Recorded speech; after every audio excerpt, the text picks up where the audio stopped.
नमस्कार दोस्तों, बिहार समाचार में आपका स्वागत है। आइए जानते हैं आज की 20 ताजा और काम की खबरों को। लेकिन खबरों में आगे बढ़ने से पहले आपसे अनुरोध है कि कृपया इस वीडियो को एक प्यारा सा लाइक कर दीजिए। साथ ही चैनल पर नए आए हैं तो चैनल को सब्सक्राइब कर लीजिए और बेल आइकन को दबाकर उसे ऑल पर सेलेक्ट कर दीजिए। तो चलिए शुरू करते हैं आज की टॉप 20 ब्रेकिंग न्यूज ऑन रॉयलोक।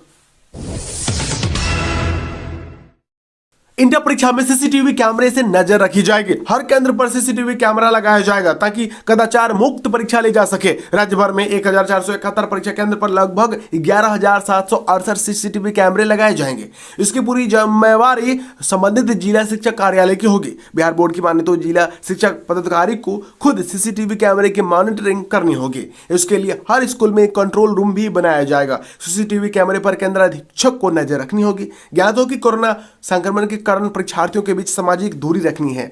ऐसे में बोर्ड द्वारा पहले निर्देश दिया गया है कि अगर कक्षा की कमी हो तो बरामदे और पंडाल टेंट में परीक्षार्थियों के बैठने की व्यवस्था करें। ऐसे में उन सभी बरामदे, पंडाल आदि में भी सीसीटीवी कैमरा लगाए जाएंगे। इससे हर केंद्र पर इस बार सीसीटीवी कैमरों की संख्या दुगुनी रहेगी।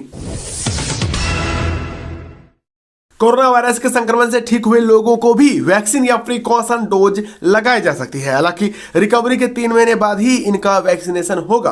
केंद्र ने राज्यों और केंद्र शासित प्रदेशों को लिखे पत्र में इसकी जानकारी दी है।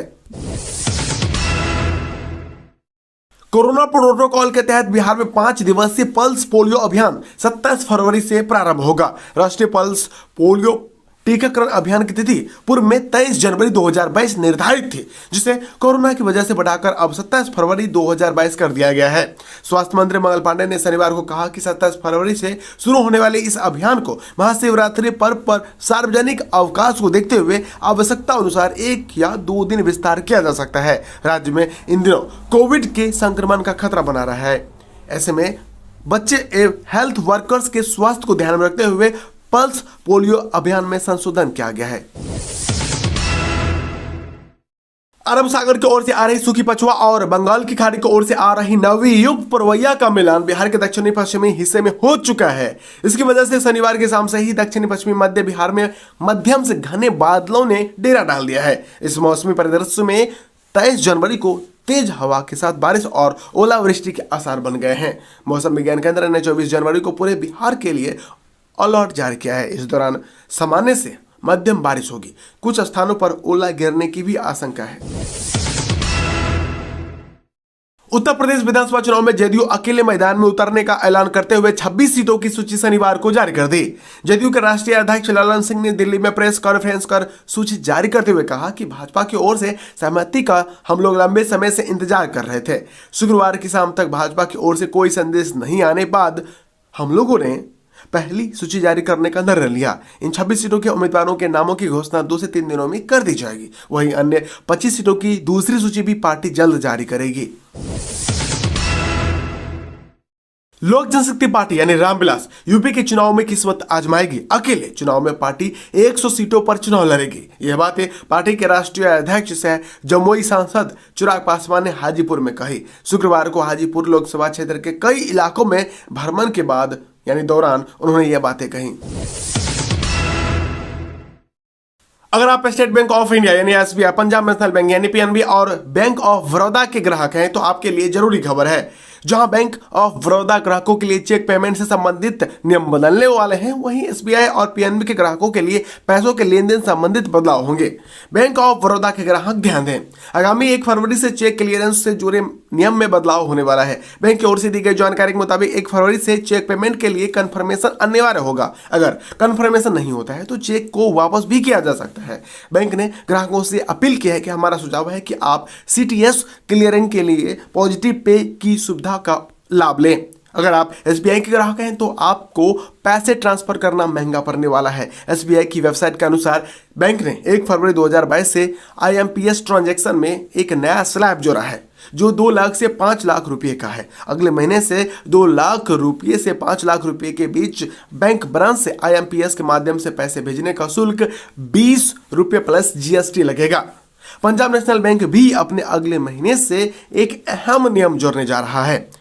पीएनबी के मुताबिक 1 फरवरी से आपकी किसी किस्त या निवेश का डेबिट अकाउंट में पैसा न होने की वजह से फेल होता है तो इसके लिए 250 रुपये आपको चार्ज देने होंगे। अभी तक इसके लिए 100 रुपये का चार्ज लगता था। अगर आप डिमांड ड्राफ्ट को कैंसिल कराते हैं तो अब 150 रुपये देने होंगे। इसके लिए अभी 100 रुपये चार्ज लगता था।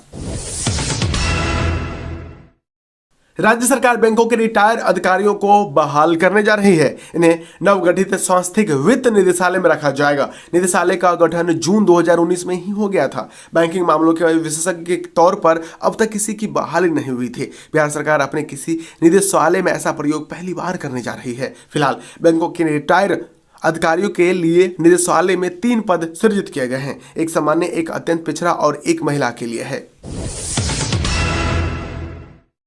फर्जी कागजात पर मोबाइल सिम लेने वालों पर संबंधित थानों में प्राथमिकी दर्ज कराने का आदेश पटना हाईकोर्ट ने दिया है।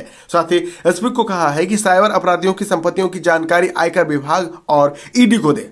कोर्ट ने राज्य की सभी मोबाइल कंपनियों को तुरंत कार्रवाई शुरू करने का आदेश दिया है। न्यायमूर्ति संदीप कुमार की एकल पीठ ने शिव कुमार की ओर से दायर अग्रिम जमानत अर्जी पर सुनवाई करते हुए यह आदेश दिया।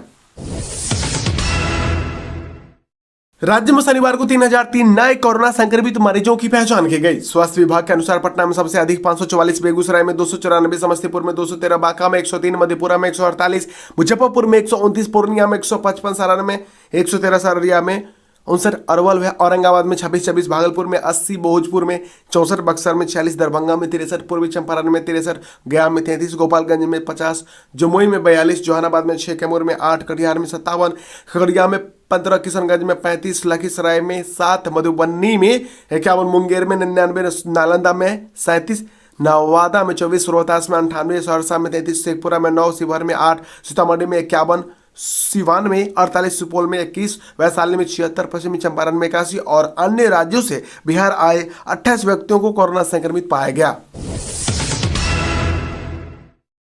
सरकार ने ग्राम कचहरी सचिव के नियत मानदेय एवं ग्राम कचहरी न्याय मित्र की नियत फीस की राशि भुगतान के लिए कुल 47 करोड़ 3,40,000 रुपये आवंटित कर दी है।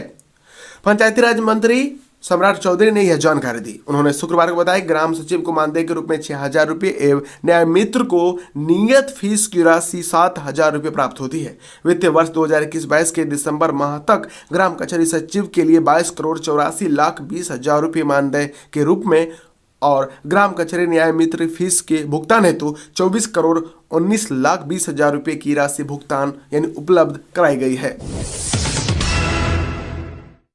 महात्मा गांधी के पसंदीदा ईसाई स्तुति गीतों में से एक अवॉइड विद मी की धुन को इस साल 19 जनवरी को होने वाले बीटिंग स्ट्रीट समारोह से हटा दिया गया है।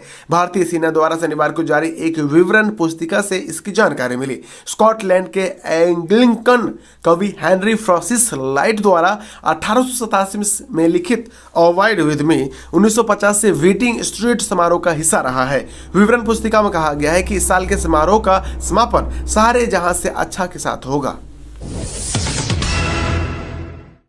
गणतंत्र दिवस समारोह और माकपा माओवादी संगठन के प्रतिरोध दिवस को लेकर रेलवे स्टेशनों व जिलों में हाई अलर्ट जारी किया गया है।